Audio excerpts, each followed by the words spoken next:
Hey everybody, Nathan Hamilton here, the Son of Celluloid, still at Days of the Dead, and we are here with David Reynolds. How are you doing today? I'm doing very well. Thank you for having me. Excellent. Now, can you tell me about your experience working on House of Thousand Corpses? The way I got into it was really unusual. I'd only been in Los Angeles about a year or so, and I got the call to go do this audition. Perhaps I shouldn't admit this on air, but I'm going to. I actually didn't know who Rob was. I mean, I saw the name Rob Zombie, and I thought, oh, that's somebody's nom de plume or something, you know. So I went to the audition, prepared it, and did the audition. I don't recall that Rob was there, although I know other actors have told me he was there at their auditions. Usually what happens is you do your audition, they'll put it on tape, and then if the director is interested in you, he or she will call you back. Well, that didn't happen. We were just cast off the tape. So the next time I heard about it, I heard, oh, you booked this movie, House of a Thousand Corpses. Great. So then we were called to Universal to do the costume fittings.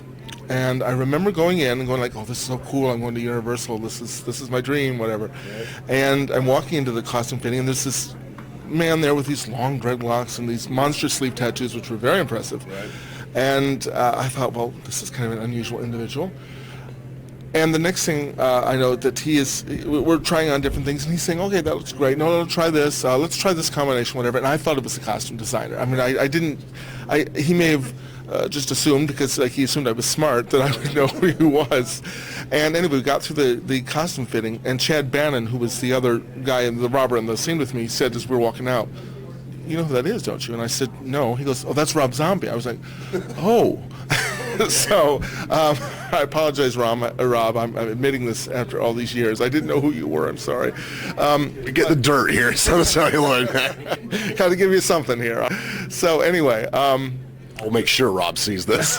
Oh, no. I wanted to work with Rob, too. I'm sorry, Rob. Anyway, the next time after the costume fitting, we got together. We actually had a rehearsal. We had one-day rehearsal. Sid was there. I think Tom was there. I remember Michael J. Pollard was there, and Michael was very adamant that he had to leave early because the Kentucky Derby was that day, and he wanted to participate or just watch that.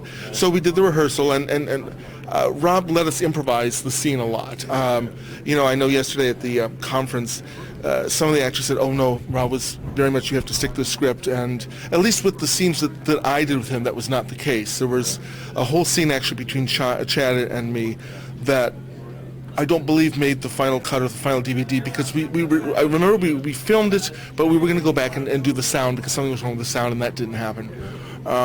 What was the scene? The scene was as we were coming up to the restaurant. I mean, as I recall, in the movie, you see us burst in and we're going to rob this place, and of course Sid flips us off, and the rest is history. But it was a scene where Chad and I were walking up to the restaurant talking about what we were going to do and where did you get these masks, because remember, those masks in that scene are just crazy. So we filmed that, and there was another scene I remember, just the other day talking about this. If you remember in the movie, he tells me, go get Michael J. Pollard out of the shitter. So there was a scene actually where we were in the restroom, and Michael kept handing me all his stuff, and of course I'm a dimwit, and just kept doing whatever he said. And I understand why Rob cut that, because it was a funny scene, right? But it didn't fit in with the context of what we were doing with the way the tension was building in the scene. It wasn't necessary, but it was fun, and I guess just working with him on was amazing, and I'm glad I got the experience, because the set design was incredible. When we drove, I drove all the way up to the desert out there, and the set for that gas station chicken stand, was the details on it were just incredible, and you can get some sense of that from the film, but not the incredible details that you could see when you were when they had shot. He would say, "Okay, cut." I would take a moment and just look at the set. I know that sounds really weird, but it was a museum. It really was a museum. Oh, it really was, and it was just very detailed. There was sand and everything, of course, because this was the desert. We had sand in our food, although they did their best to keep the sand out. And it gets everywhere. Yeah. As I recall, I filmed for 2 or 3 days. I don't remember. I think it was 2 days. And then I was called back in about 4 or 5 months later to do the scene where you see my head get shot off and I fall into frame. That wasn't part of the original. I mean, we did the shooting as part of the original scene, but not the scene later on where I actually fall into frame. That was added later on. He said you improvised a lot of that scene the line was it? I'm going to blow a hole the size of a Kansas City watermelon in your ugly ass bozo face. I think that's the line. Yes. Was that? Did you come up with that one? Did someone else come up with that? That's a great line. Thank you. Some of that was in the script, but I either kept messing it up or I just thought, just go for it. I mean, whatever the line is, he's, Dick Wick, or Richard Wick, excuse me, is not the brightest candle in the room. And I figured if he messes it up, he's so nervous about what's going on anyway, and this isn't really what he should be doing. But, he's going along with his friend. So basically that, as I recall, that was mostly in the script, but I may have interchanged the words here and there. Now, a flick you did a while back that I thought was really good was Special Dead. Oh, and yes, Special Dead. Because of the thematic content in that, did you guys catch any flack for that one? As far as I know, we did not. Okay. For the viewers who may not know, Special Dead is this film about zombies that attack a mentally challenged summer camp for mentally challenged people. And I played like this big lug who was like completely brain dead. I'm sensing a theme in the roles. I'm getting, it's scaring me, but that's stick with what you know, I guess. No, I just remember that I don't recall that we got any flack about it. I mean, it was deliberately done to be provocative, I think. I do recall that it took us several months to make that film because it was done on weekends and et cetera.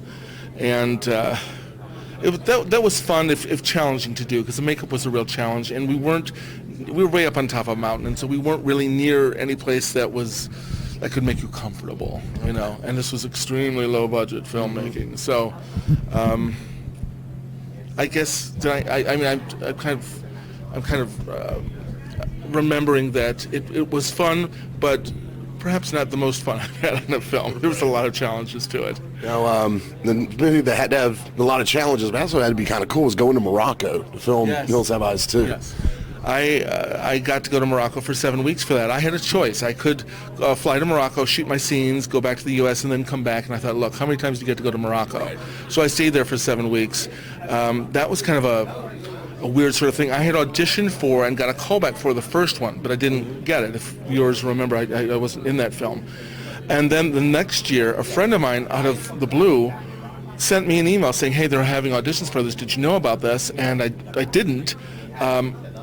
He had the casting director's name on there, and I knew the casting director from the previous year. So what I did was I went down to his office that day and just dropped off a headshot in his box that he had outside of his office. The next day I got a call to come in and audition, got a call back. Then I didn't hear anything for about 4 or 5 weeks, and I figured, well, I didn't get it. And then on a Saturday, magic happened, and the casting director asked if I was still available, and I said yes. And my agent was like, oh, this is great, you booked this, and you're going to Morocco. I said, where? She says, you're going to Morocco, you have your passport ready, don't you? I said, no, I don't have my passport right now. I've had one, but she goes, honey, you got to get one right away. So it became a scramble. I had to get my original birth certificate from St. Louis, and then I had to get the expedited passport, which cost about $300. It was worth it. I'm glad I did it because I wouldn't have been on that plane going to Morocco. But I had such a wonderful time shooting that. Can you tell me a little bit about the makeup from that? Like, I like very into special effects. Like, how many pieces was it? How long did it take to put on all that kind of good stuff? The first thing they did, just to back up a little bit, was before we went to Morocco, those of us who had to wear the prosthetics were required to go to the makeup shop. And I had a full head cast. And that can be a little claustrophobic. If you're claustrophobic, that type of makeup is going to make you crazy. I've had one made. It's an interesting experience, like being buried alive. See, with my case, I mean, it was easy for me because I had a shaved head at the time, still do. You might have been more difficult because you have a lot of hair. I'm jealous, but a lot of Vaseline and facial hair, all that kind of stuff. Oh yeah. So anyway, when I got to Morocco, there was supposed to be a couple of days before I started shooting. Well, because of a mix-up in the scheduling or someone was ill, I got there, I think on a Friday night, so it was early Saturday morning. I got this call, hello, after flying for 13 hours, can you come in and do this do the show today? I said, sure. I wasn't going to be a Devo. That's what I'm here for. So I went in. The first day it took 2.5 hours. I had a big cowl that was put over my head and then glued to my head. Then I had a big chin piece right about here. I think there was another one over my forehead. Then they had to airbrush in the makeup so that it would all look even, like skin. I did have a special eye. They had also made a mold of my teeth, which I wore not in every shot, only the ones that the camera was close. But yeah, it took 2.5 hours. It was very relaxing, actually. People have asked me, "Oh, was it so hot? Was it so hot?" No, it really wasn't a bad experience at all. You wake up, you can take a little nap, while you're getting made up. You wake up and you're like, oh, you're a completely different person, Now, there was actually an alternate ending shot for that with you, and that was on. It was on the. Oh, really? That was the first thing I shot when I was in Morocco. And I remember we shot it once, and something wasn't right. Some of the color right, or the daylight wasn't right, so we had to go back and shoot that like on Sunday or something. And it went really well. When I went to go see the film for the first time, when they showed it to the cast, I don't know, one of the theaters there on Sunset Boulevard, the Sunset Lonely, I think. I was waiting for that scene to come up, and it was like, but that's we're there. But that's Hollywood, and so I was very disappointed. But then when it came out on DVD, it did have the alternate ending, which I think is the better ending. Of course, I'm prejudiced, but So do you wish that you wish it had been on there? You kind of like you went because it took your character to more of a villain place than he was during the movie. My character much more sinister. Originally Hansel was supposed to be much more manipulative in the script, and we didn't shoot this at all. In fact, in the script that I have, that wasn't in there at all, but I do remember someplace that Hansel was supposed to be manipulating them, thinking that he was on their side, and then he got them maneuvered, the ones that were left over, into a room, and there were a bunch of other mutants there, hungry, and we all jumped on them and ate them, and that was the end of the film. Well, someone perhaps wisely thought that was just too down an ending for even Hills of Ice too. So it's such a light movie, can't take it dark, Oh no, but the ending they have now is okay. Yeah. Enough said. Yeah.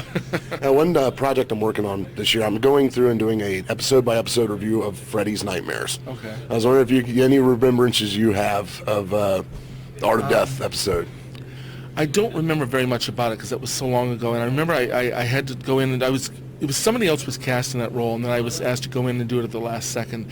I don't recall very much about the lines of it. Boy, it's been a while. Digging back into the vaults now. Yeah. The other films that you want to know about, because that one I don't really remember very much. All right, you did a movie with Caleb Emerson. Yes, I love Die You Zombie Bastards. I love that movie. Yes, so what's he like to work with? Not only is Caleb a fine director, talk about someone who's very communicative and allows the actors to work and grow in the scene. Right. Caleb, I don't know if you see, he's in some of his own films and some other people's films. He's a very good actor himself, and he's a very funny actor. It's just someone who can wear both hats like that, be a director and an actor, understands what the actor needs and goes through when we're creating a scene. So I did, excuse me, I got to be Cassandra Peterson of Irish Story. My dream woman. Oh, yes, sorry. And I'm not coughing about Cassandra. She gets me a little choked up, too. It's okay. She was very attractive. But anyway, I got to play her husband in a video that's supposed to be on YouTube. You lucky bastard. Thank you. And believe me, I knew I was lucky. I got to talk to her and meet her and all that good stuff. She's not playing Elvira. Right. She's playing a different character. But it's going to be on YouTube called Valentine's Day. And it's from the series that YouTube created where kids, like 7, 8-year-olds, create these stories. And we film them exactly as the kids tell them. So you know how kids' stories, when they're just improvising a story, it can go all over the place. And some of them are already on YouTube. But this one was filmed last year, and Caleb told me that it should be, because it's Valentine's Day or Valentine's Day, it should be on in a couple of weeks when Valentine's Day. Valentine's Day is... Aside from Valentine's Day, do you have any other current projects you're working on or stuff coming up that you'd like to tell us about? There is a movie that I did, shot actually about a year or so ago, that's just starting to come out, I think, on the DVD market. It's already been on video on demand, called Sushi Girl, which Danny Trejo's in it, Michael Biehn is in it, they play Tony Todd, Mark Hamill is in it. Yeah, that's a great flick. Different role. If you're used to him in Star Wars, this is a very different role for him, and he's great. Plays the scumbag really well, actually. He plays a slime very well. And it's one of those movies where I'm always glad when the check clears. But this one, not only did the check clear, the movie was really good. Yeah. Because like all of us actors, we've been in our movies that are better than others, and this was one of the really good ones. Right. Great ensemble cast. It's a little bit like Reservoir Dogs, although it takes its own turns and twists, and I don't want to give any of those away. But I strongly suggest people see that if you like some of Tony's other stuff. And then there is another project that I'm working on right now, to which I'm going to be associated with once they get the funding for it. But in the world of the biz of show, sometimes money comes through, sometimes it doesn't. So we'll have to wait and see what happens with that. So, all right, cool. Well, thank you very much for talking to me today, and stick around here on the Son of Celluloid YouTube channel for some more interviews from Days of the Dead.